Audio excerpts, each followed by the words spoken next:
Сәлеметсіздер ме? Мен Тараз сервис және технология колледжінің тігін өндірісі және киімдерді үлгілеу мамандығының өндірістік оқыту шебері боламын. Мен қазір сіздерге түйме қадау машинасын таныстырып өтемін. Бұл Қытайда өндірілген Aurora A1377D маркалы түйме қадау машинасы. Бұл машина арқылы түймелерді сенімді қадауға болады, және де бұл машиналар 2 және 4 тесікті түймелерді қадау үшін өте қолайлы. Түйме диаметрлері 10-28 мм аралығында болады. Сонымен қатар машинада тігістің санын орнатуға да болады. Мысалы 5 тігістің саны 5 реттен 2 тесікті түймені қадайтын болса, 4 тесікті түйме қадаған кезде автоматты түрде 10 тігістің санымен қадайды, немесе 20 санға қойсақ болады. Бұл машиналарда көлденең және параллель тігістерді тігуге болады. Мына жерде суреттері көрсетілген.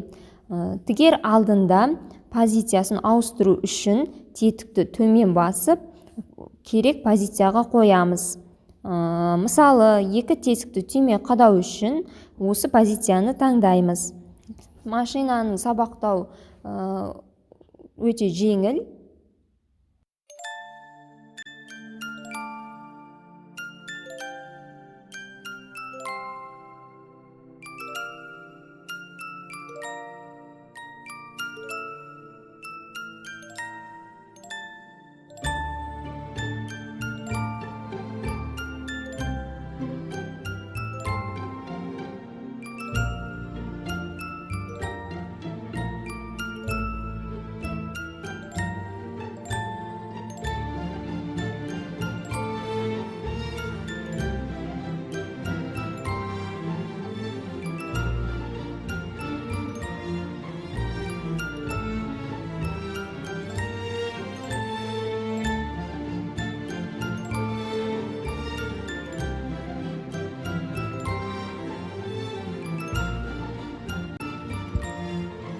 Біз қазір 2 тесікті түймені алдық.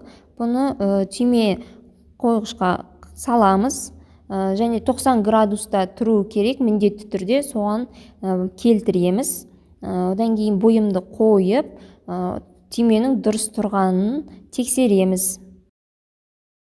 Инеге жіпті салмаймыз тексерген кезде.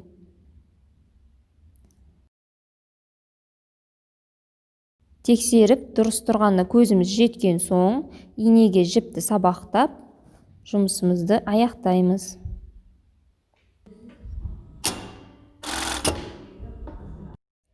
Түймені қадап, жұмысымызды аяқтадық.